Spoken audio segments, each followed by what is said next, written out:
მივესალმები აჭარის საზოგადოებრივ მაუწყებელს. დღევანდელი ჩემი სტუმარი აჭარის მთავრობის ყოფილი თავმჯდომარის ასლან აბაშიძის შვილიშვილია, რიკარდო კანისტრარი, იტალიის მოქალაქე და პრაქტიკულად ის ბოლო 25 წლის მანძილზე პირველია, ვინც მედია სივრცეში ისმის ინტერვიუს კერძოდ გადაცემა პროექციას. დაგველოდეთ, მოусმინოთ რიკის საინტერესოა კითხვებზე რა პასუხს გაგცემს.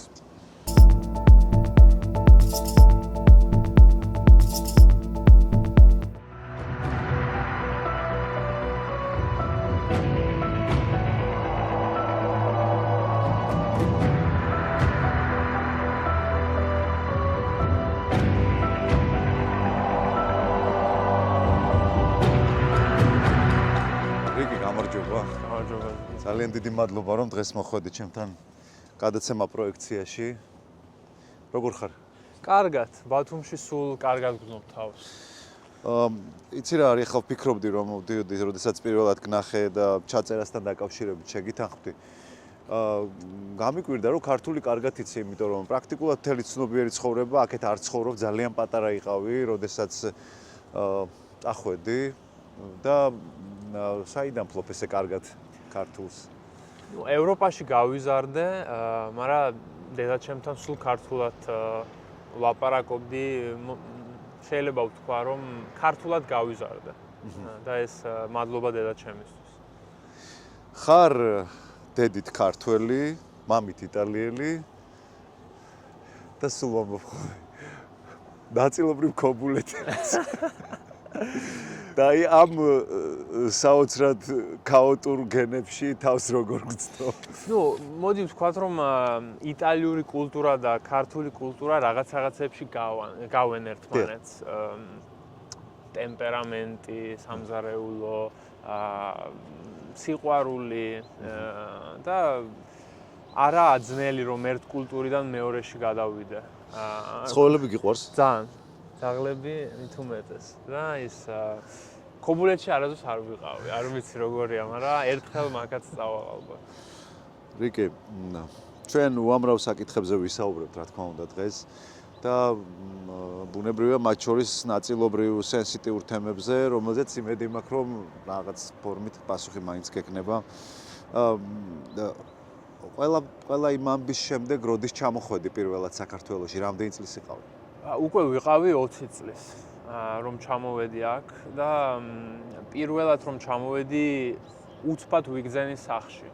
არ ვიცი ეს გენეტიკაში თუ დამჭა, არ ვიცი ოჯახი რომ ვნახე, ოჯახის წევრები ბევრი, მაგრამ ვიგზენის სიყვარული ხალხისგან, ურთიერთობებისგან და ჩემი აზრით უფრო ბუნებრივი აურა აქ საქართველოს, ვიდრე თქვათ იტალიას, სადაც მე გავიზარდე.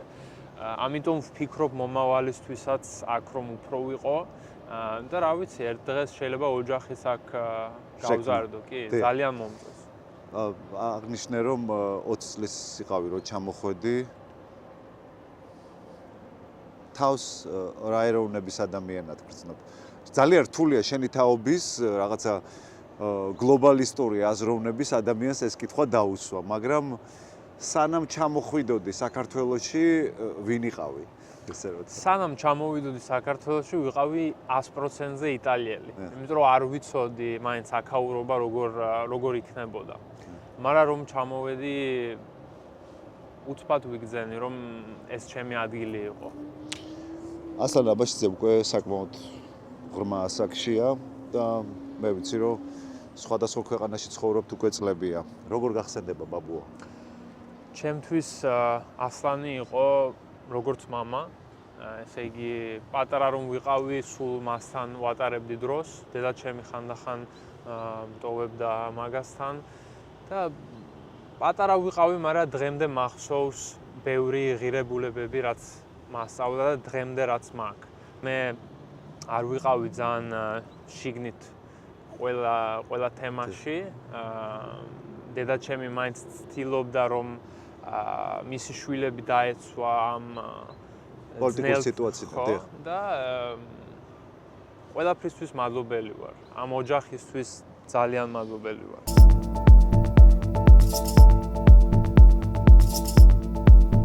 ძალიან ბევრი კითხვა მინდა დაგისვა, მაგრამ იქედან გამომდინარე, რომ 3 წლის იყავი პრაქტიკულად, რომ წახვედი, შეუძლებელია რაღაც ნაწილში გქონდეს პასუხები. მაგრამ მე მაინც მაინტერესებს შენი მოსაზრებები, როგორც თანამედროვე ახალგაზრდის და ევროპაში გაზრდილი ადამიანის რა შეხედულებები გაქვს ამ თემებთან დაკავშირებით. სამწუხაროდ ჩვენ ამდაგვარი ფაქტის არაერთხელ მომსწრევ გამხდარო ვართ და ყოველთვის ძირითადად საბოლოო ჯამში ჩვენი პროფესია ჟურნალისტიკა ხდება სამიზნე. რა თქმა უნდა, აბაშიძის პერიოდიც არ იყო გამონაკლისი ამ თვალსაზრისით. პრესას ჰქონდა ძალიან სერიოზული პრობლემები და ის იყო კონტროლის ქვეშ, ზეწოლის ქვეშ. შენ როგორც ახალგაზრდა ადამიანი, თანამედროვე ევროპის მოქალაქე, რას ფიქრობ ამ თემაზე? რა კომენტარს გააკეთებდი? შენ როგორ ხედავ ამას? ნუ მე ალბათ ცოტა სხვანაირი აზროვნება შეიძლება მქონდეს, ალბათ იმიტომ რომ ევროპაში ვარ გაზრდილი, მაგრამ ჩემთვის დემოკრატია და თავისუფალი პრესა ერთი და იგივეა. ხო, ეგ ძალიან სასიხარულოა რომ შენ მასე ფიქრობ დღეს, მაგრამ სამწუხაროდ ჩვენს რეალობაში პრაქტიკულად ყოველთვის ამ ფაქტის წინაშე ვდგებით.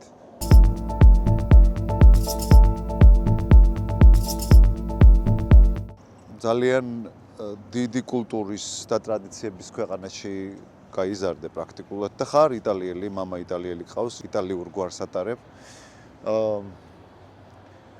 გასაგებია რომ შენი თაობის ადამიანებს შეიძლება ნაკლები ინტერესი აქვთ ჩემი თაობისგან განსხვავებით იგივე კულტურის მიმართ, კინოს მიმართ, ლიტერატურის მიმართ, საოპერო ჟანრის მიმართ, მაგრამ ამ ყველაფრის მიუხედავად რამდენად კარგად იცნობ შენ საქართველოს. როდესაც, ეს გასაგებია რომ რაღაც დნმ-ის დონეზე განმარტავ ამას, რომ როდესაც ჩამოხვედი საქართველოში იგრძენი თავი სახლში.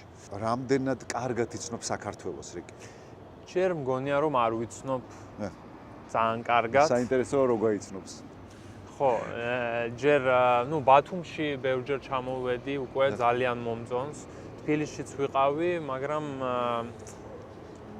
უფრო ბუნებრივი ადგილების ნახვა მინდა, უფრო კულტურა მინდა, ვნახო ნამდვილი კულტურა, რომ უფრო ახლოს ვიყო საქართველოსთან.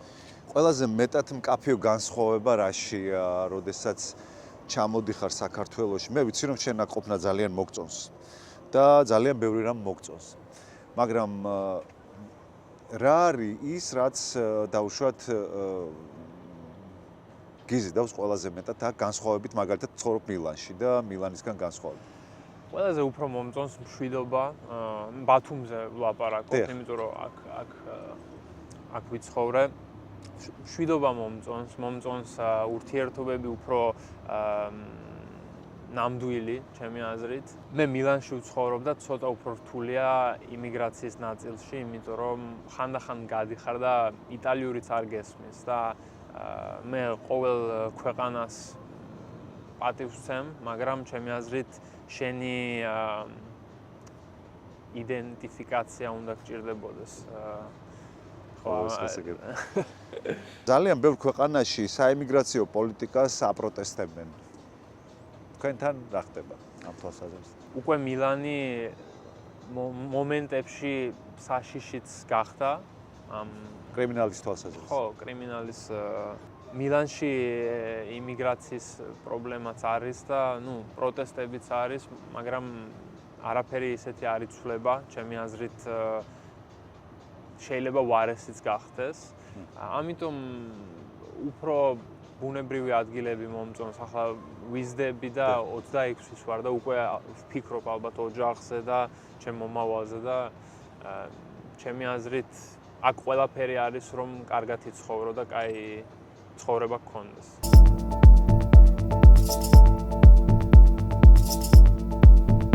რაც შეეხება კრიმინალს, რომელიც ასევე ძალიან მძიმე მოცემულობად რჩებოდა აბაშიძის პერიოდისთვის.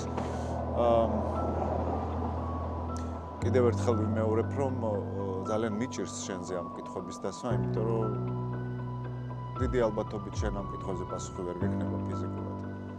მაგრამ იყო ამ თვალსაზრისით ძალიან სერიოზული პრობლემები. თუ იცი ამის შესახებ და თუ გაქვს ინფორმაცია ამაზე საერთოდ. ნუ მე როგორც ვაზროვნებ, ჩემი აზრით ბევრი თემები ალბათ მენტალიტეტის გამო და გარემოს გამო ხდებოდა. ანუ ფიქრობ რომ გარემოცვაც ხელშემწყობი ვითარება იყო. ალბათ ხო, ალბათ ირგვლივ რომ მიხედებოდი, ასეთი სიტუაცია იყო და ალბათ მაგიტომ, მაგრამ ჯობია ალბათ ეს შეკითხვა ასლანს კითხოთ რომ გაიგო. ხო, გასაგებია. გასაგებია.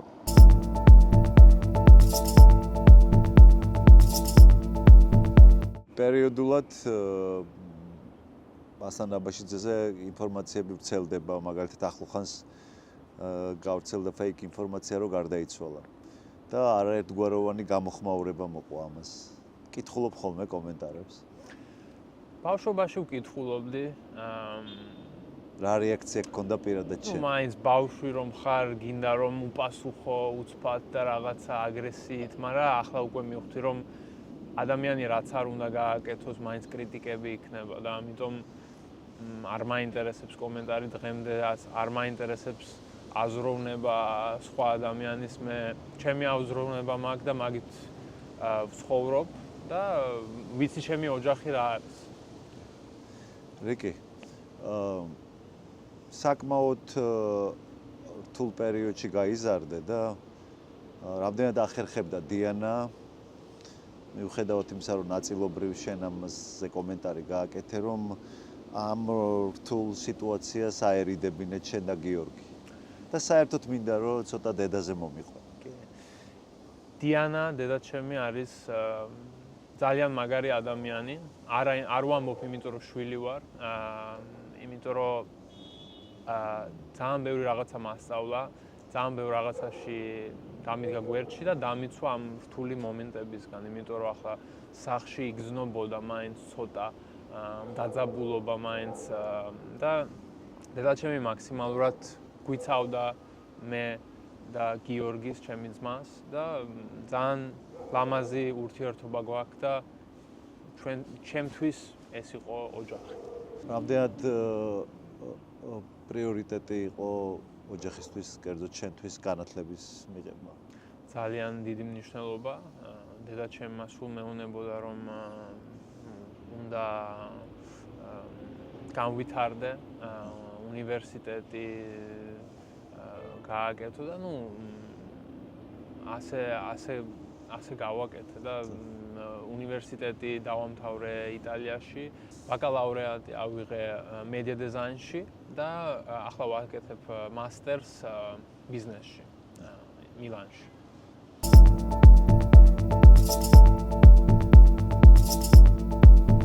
როგორ გახსენდება სკოლის პერიოდი?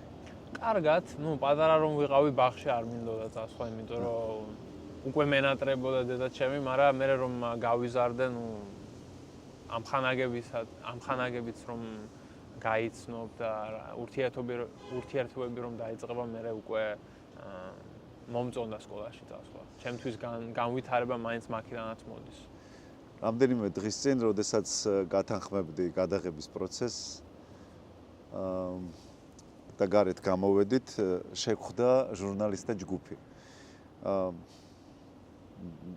ძალიან დიდი პატივისცემა ჩემი მათ მხრიდან, რომლებიც ძალიან მკაფიოდ აკრიტიკებდნენ ასლან აბაშიძეს. და მე მოგვიანებით უთხარი, რომ ეს იყო მეთქი ასლან აბაშიძის შვილიშვილი რიკი. და ბუნებრივია ახსოვ ხარ ყველას, იმიტომ რომ იმ პერიოდის მასმედიით ძალიან ხშირად ვრცელდებოდა შენი და ბაბუას ფოტოები. და ვიდეო მასალაც პატარა იყავი ძალიან. ისე საერთოდ არ გახსოვს ხომ საქართველოში ცხოვრების პერიოდი, კერძოდ ბათუმში? არა, პატარა რომ ვიყავი, ვაფშე არ მახსოვს, ნუ სურათებისგან და დედაჩემი რაც გვიყვებოდა მაქაურ დროზე და ძალიან ნუ ჩემთვის რომ არ ვიცი, ჩემთვის იყო რომ ვიზდებოდი უკვე ნელ-ნელა ხვდებოდი რანაირი ოჯახიდან მოვდიოდი და პატარა რომ ვიყავი ვერ ხვდებოდი მაინც სად ვიყავი და ვისთან ვიყავი. როდესაც ჩამოდიხარ საქართველოში, შენ 20 წლის რო გახდი, აღნიშნე რომ პირველად ჩამოვედიო, თუ გქონია რაიმე შემთხვევა, როდესაც შენს აქ ყოფნას ან იმ ფაქტს რო გაიგეს ვინც იყავი, რაიმე ტიპის უხერხული გამოხმაურება მოყოლია. გახსოვს ეგეთი რომ გახსენდება?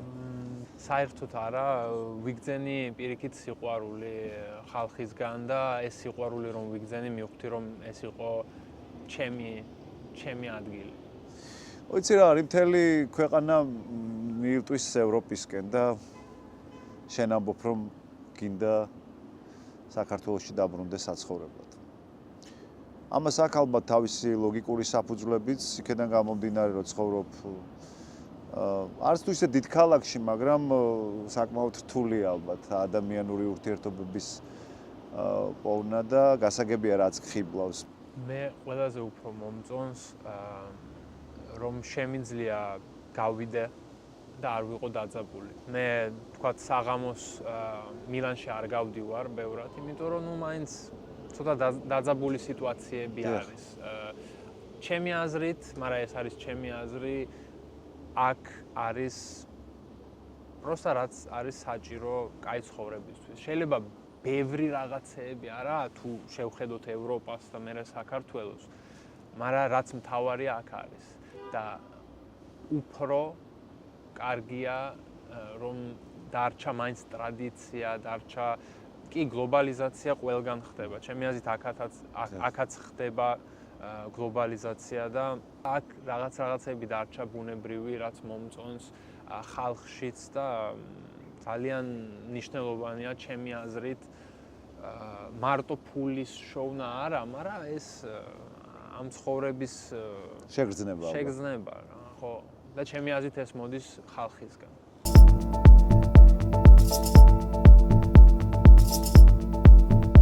ძალიან განსხვავებული მოსაზრებები არსებობს ევროპასთან დაკავშირებით, მით უმეტეს ბოლო პერიოდში განსაკუთრებით. შენთვის რას ნიშნავს იყო ევროპელი? ეს ხომ რეალურად არის ღირებულებათა კომპლექტაცია. ევროპელი ჩემი აზრით არის აქაც არიან ევროპელები არა? მაინც მენტალიტეტი დიდი განსხვავება არა. მე აქ ვცნობ რომ ერთი და იგივე ნაირის ხალხის დონე არის ევროპული, თქვათ. ან რომ გავდივარ თუ გინდა რესტორანში, თუ გინდა ბარში, ევროპულის დონეა ყველაფერი. ევროპაში რომ წახვიდე, შეიძლება უარესი ბარები და რესტორნები შეხვდეს. შენ რას ფიქრობ, ვინ არის დღეს თანამედროვე ქართველი? როგორ ხედავ შენ მას? მე ძალიან კარგად უყურებ ახალ თაობას. ძალიან ენერგიული თაობაა, ჩემი აზრით. ამ თაობას უნდა მისი თავი დაანახოს მსოფლიოს. ჩემი აზრით, ამიტომ გლობალიზაცია რომ ხდება, ჩემი აზრით უკვე აქაც ხალხი უკვე რაღაცებს ხვდება, ადაპტაციას აკეთებს ტრენდებზე და ეს თაობა მომწონს და მეც მაგ ნაწილში ვარ და ძალიან მიხარია რომ ამ თაობის ნაწილში ვარ და შენთან საუბრის დროს არაერთხელ დამინახავს რომ გარკვეულ კრიზისებს რომელიც სხვადასხვა ვითარებებმა მოიტანა ცდილობ გაუმკლავდე არ ვიქნები პათეტიკური ფილოსოფიურად საკმაოდ ეს შენთვის ადამიანური პიროვნული ზრდის ნაწილია თუ როგორ ახერხებ ამას? აუცილებლად. ჩემი აზრით ყველა ადამიანს აქვს ნეგატიური მომენტები. მე როგორც ვაზროვნობ, რაც ხდება არ არის ნეგატიური ან პოზიტიური, შენი რეაქციას გააჩნია. რაც შენ თუ პოზიტიური რეაქცია გაქვს ნეგატიურ ევენტთან, ჩემი აზრით მარტო გაიზრდები. ყველას გვაქვს რთული პერიოდები და მე გადავლახე ეს პერიოდები, სულ პოზიტიური ფიქრებით. ჩემი აზრით ყველა ადამიანმა მასე უნდა ქნას. ფსიქოლოგია მიიჩნევს, რომ ამისი აუცილებელი მაგალითი უნდა გქონდეს. ეს ეციდან არ მოდის ხოლმე და სამაგალითოდ ვინმე ყავს, მაგალითად, ვისგანაც აიღეს, ვისგანაც ისწავლეს. კი, აუცილებლად დედაჩემისგან ვისწავლე ეს რაღაცეები. ბავშვი რომ ხარ და რომ უყურებ დედაშენი, რომ ხანდახან მარტოა რთულ მომენტებში, გინდა რომ გაუგო, გინდა რომ დაეხმარო და მე ჩემი აზრით მე გავიზარდე მასე, რომ მინდა მაინც არ მომწონს კონფლიქტი, იმიტომ რომ ალბათ ბევრი კონფლიქტი დავინახე ბავშვობაში და ახლა ვცდილობ ყველასთან კაი თემებზე ვილაპარაკო, პოზიტიურად ვიყო, დაუდგე გვერდში და ძალიან დიდი მადლობას ვუხდი დედაჩემს, იმიტომ რომ ასეთი გამზარდა, იმიტომ რომ არ იყო ადვილი. ვიცი რომ ყველას აქვს რთული პერიოდები, მაგრამ ჩვენ რთული მომენტები მაინც გვქონდა და ეს გადავლახეთ ერთად. ესე იგი, როგორი ევროპელი იქნებოდი, რო არ გქონდეს ჰობი. მე ვიცი რომ შენ ხარ რეპერი. მუსიკასთან, რომელთანაც სამწუხაროდ არანაირი კავშირი აქვს მეგობრებო. მე მგონი ვაშგოს უყვარს რეპი. ხო და აი მუსიკის კეთება რას გაძლევს შენ? I'm the one, got the heat flexing, I be flexing on these streets, can't trust no one, only one I trust is me, and I don't got no limits, and I don't stop a minute, this is what I bleed, what I need, I'm all in with it, fuck the losers, yeah, keep on losing, well, I be stunning on you lames for amusement. პირადული მისია რაღაცით უნდა იყო დაკავებული, რაც მოგწონს. არის სამუშაო და არის რაც მოგწონს. ერთად თუ შეგიძლია გააკეთო ეს, ჩემი აზრით ყველაზე მაგარი მაგია ადამიანისთვის. ჩემთვის მუსიკა ბავშვობიდან იყო ჩემი ზონა. ჩემ ზონაში შევდიოდი, დაცული ვიყავი სხვა რაღაცეებისგან და დღემდე მასე ვცხოვრობ. ეხლა შეიძლება გიორგიზე ესეთი მომენტია, იმიტომ რომ ძმის ნაცვლად უნდა ისაუბრო, მაგრამ გიორგის ალბათ ახსოვს ნაწილობრივ აქ ცხოვრება. რა შვება დღეს გიორგი და რით ცხოვრობს, რას აკეთებს? გიორგი ახლა უნივერსიტეტი დაამთავრა მილანში და მილანში ვცხოვრობთ ყველა ერთად ვართ, თითქმის ყოველ დღე ძალიან კარგი ურთიერთობა გვაქვს, ძალიან გვერდში უდგებით ერთმანეთს და გიორგისაც ახსოვს აქაურობა მოწონს ძალიან კულტურა, აქ რომ ჩამოდის ხანდახან მეუბნება რიკი აღარ მინდა დავბრუნდეო, ისეთი გემრიელი საჭმელია ისო და თან ბევრი ამხანაგებიც დარჩა აქაური და კარგია მაინც რომ მაგიც გძნობს ამ ენერგიას აქ რომ ჩამოდის. ყველაზე მშობლიური ენა შენთვის? ნუ ალბათ დავიწყოთ. ინგლისური, შემდეგ იტალიური, შემდეგ ქართული, ესპანური, რუსული და ცოტა გერმანული. ცოტა აჭარული. მაგით ცოტა ხანში კი. ცოტა აჭარული. რიკი. კონტაქტები ხოლმე ბაბუას? ამ ბოლო პერიოდში არა, მაგრამ ადრე კონტაქტი გქონდა, მაგრამ მე ვგრძნობ რომ მაინც ის ოჯახი არის ის ვინც გვერდში დაგიდგება ყოველ დღე. ბაბუა ჩემი არის ძალიან მაგარი მაგალითი ჩემთვის, როგორც კაცი, მაგრამ ჩემი ოჯახი მაინც არის დედა ჩემი და გიორგი.